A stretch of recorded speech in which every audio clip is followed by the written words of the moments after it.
Hello, everyone. My name is Ava Nicole Francis, and I am here with Stella Kim, interviewing her for the lineup series. Stella, thanks so much for coming on. Thanks so much for having me. We're so excited to have you on the lineup. This is your third time performing on the lineup, right? Yes, it is. The first time was the very first time that I performed on stage in New York City because I had just moved from California. And it was also my first performance like out just past the pandemic. So it was a really amazing space to like enter into back into performing. Well, we're so happy to have you back. What keeps like bringing you back to the lineup? Is there anything like specific? I mean, of course, Susie is fantastic, but is there like, what is the driving force to to keep coming back? Yeah, I feel like Susie is definitely she has just such a vibrant energy and so much fun to be around. And I feel like she attracts the kind of talent that it's comes from all different kinds of walks of life and different kinds of performances, and I really enjoy that. And she just has created such a warm, fun environment that acknowledges like what's going on in the world, but is still like this is our safe space to have art together. So I love it. Yeah. Oh, I love her. She's the best. She's Yeah. so you've been described as like a vocal chameleon. How do you approach like shifting between just different characters, different vocal styles? Like I know you were in Rent, but you were also in The Great Comet, and those are two very different things. Yeah, it's something that I always have loved. Even since I was a kid, I would just try to emulate a certain artist, or if I watched or was listening to a certain musical, then I would try to sound like that instead. And I think uh, between like switching between different styles, something that I always will look to is like what will serve this story the best through this character. And, it's whatever the style of the show is, I try to kind of lean into that as much as I can. And at first, I kind of saw it as like maybe a detriment that I didn't have like one singular style, but I actually have an acting coach that really celebrated that part of me of like being able to kind of code switch between all these different kinds of styles. And ever since then, I've kind of embraced that and come to love that one day I could have an audition for, Sound of Music, and the next day it's Rock of Ages. So that's kind of fun. Do you have a favorite style or something that like you do the most or anything like that?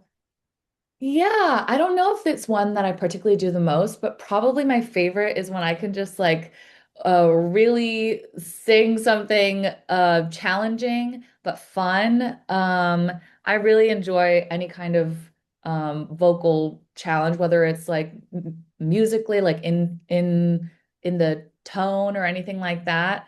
Like in Natasha Pierre, that's something I loved about that the music was like quite difficult to learn, and I really enjoyed that. Or it's whether if it serves a certain other function. Like in Titanic, I was a first soprano when I was playing Caroline. And so in the very beginning, we would hold out a high C for like a whole like page and a half. It was so long. And at first, I literally didn't know if I could do it, but then we just, got used to it, and we all just like sang high C's all day or every single day, and it was so fun. What role has challenged you the most, either vocally, emotionally, and like what did you, I guess, learn from that experience? Hmm. That's a hard one. Oh, I actually have one. Um, I played Lady Tiang in The King and I when I was quite young. Oh my God. So I did that. I think I was maybe about 24 when I played that role. And it was just like really difficult for me to relate to. And so I would like try to eh, ask people about their stories or things like that. But I think certain things, it's just you have to get a little bit older and get a little bit more life experience in order to really be able to like dig into that. So that was something that was challenging for me. Yeah, that makes sense.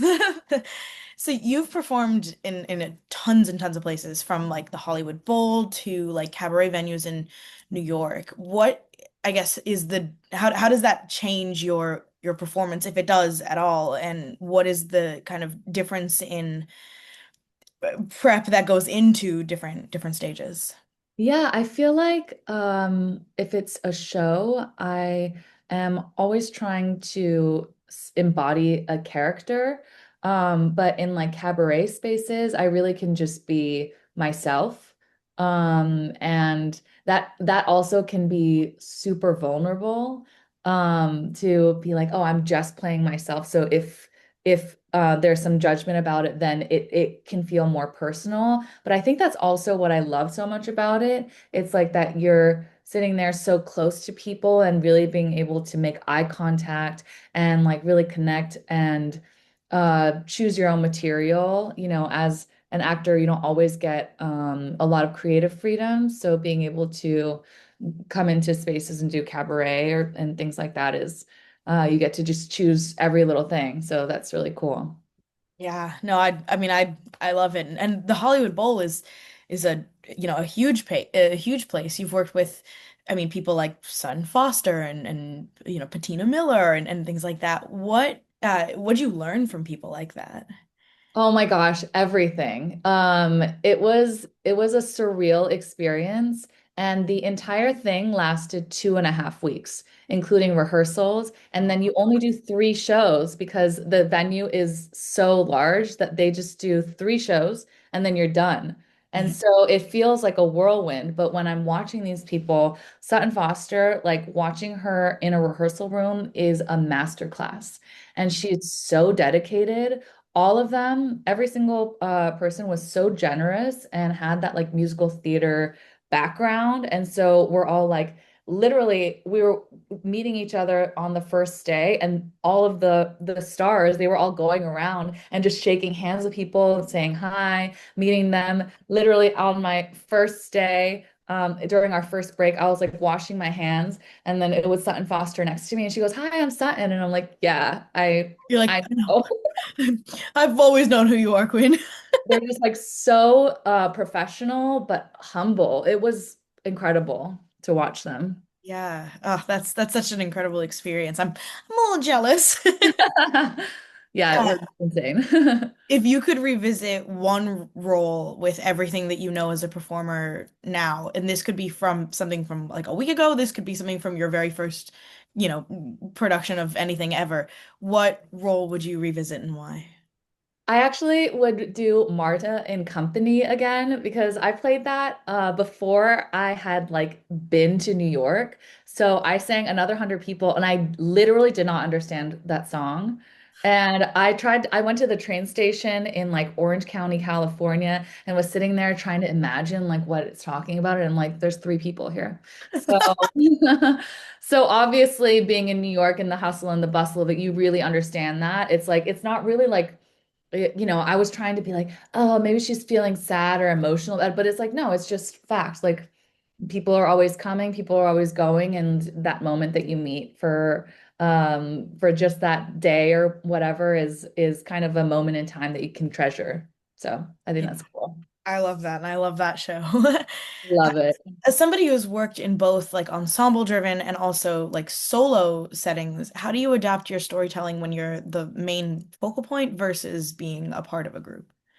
Yeah, I think some of the best times that I've had on stage is when I am in the ensemble because you really get to just feel a part of the whole. And truly some of my favorite moments, like when I did A Christmas Carol and I played The Ghost of Christmas Past. And so for the first act, it's just me taking Scrooge around. It's very focused on us. And then the second act, I got to just like be in the ensemble. And like some of my favorite moments when we were just like selling, nuts on the street to each other and making up our own like little backstories and things like that. So it's so creative and so fun. So yeah, Yeah, I love that. And being an ensemble is deeply important to the story. And I think totally. there's a lot of like, oh, I didn't get the main part or I didn't get the lead, I didn't get even supporting lead. But there is no show without an ensemble. And oftentimes the ensemble is carrying like a 70-80% of the weight of the show. So I mean, Totally. I think it's great that that's kind of where you find a lot of joy in that. So Yeah. on top of being a performer, you're also a teacher and you teach kids. You've taught in, New York, California, all of that. What's first of all, what do you teach? And also, what is your experience like with that?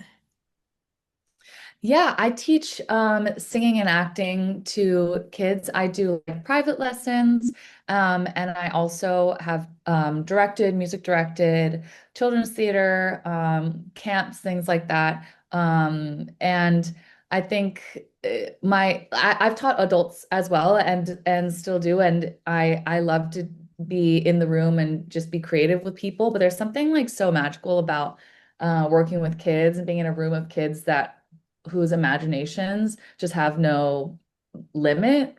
And it's just like so cool. And I always had the best time with the very, very young ones, like the 3 to 6 year olds that a lot of teachers would like stray away from. But it's just so fun. And I don't know another word to describe it other than magical. But I've always loved to do that, and it's definitely my dream to like have some sort of a theater school someday. Yeah. Oh, that's so sweet. And I think with when you're teaching kids, there's always a dynamic of, you know, teacher teaches the student and they're learning from you. Is there anything that you've learned from them that you've picked up? Yeah, of course. I mean, it makes me a better person, a better performer, to be around kids who, first of all, like to have students who will look up to me and look for my advice. It's like I feel the responsibility of that, and I feel the responsibility of like being in a room of kids and really knowing that they're having formative moments in their lives. And I think just that relationship, it makes me like rise to the occasion almost of being like, well, if they in me, then I need to believe in myself too. Yeah. I love that. I also work with kids at a Oh, theater that's so for cool. little kids. So I mean everything you're saying is ringing so true. And I think seeing the kids that are so young like love it just as much as I do at that their age is so heartwarming, and it makes me so excited to see everything that they do. Totally. Do you have anything coming up that you want to talk about or that you want to promote at all? Well, I'm really excited to be singing at the lineup on Tuesday, October 21st. I'm actually going to step a little bit outside of the musical theater realm and do something a little more pop jazzy. So it's a little bit like nerve-wracking for me, but I'm really excited. Putting those different vocal styles to use. Yeah, definitely. I love it. Well, we are so excited to have you on. We cannot wait to hear you.